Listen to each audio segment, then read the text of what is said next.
we quartered our red pepper and cut our onion into rings. I'm going to take some asparagus, line them up, and then we'll trim them so that they're an even length.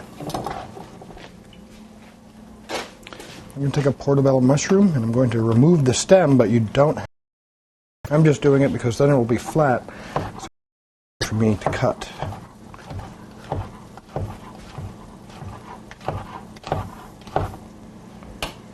Alright, I'm going to take my zucchini. I'm going to cut that in half.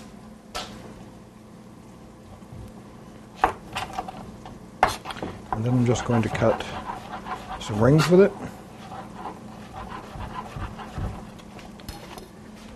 Alright, now I'm going to take all of my vegetables and I'm going to put them here in the bowl. I'm going to leave the red onion rings out because I don't want them to get broken yet.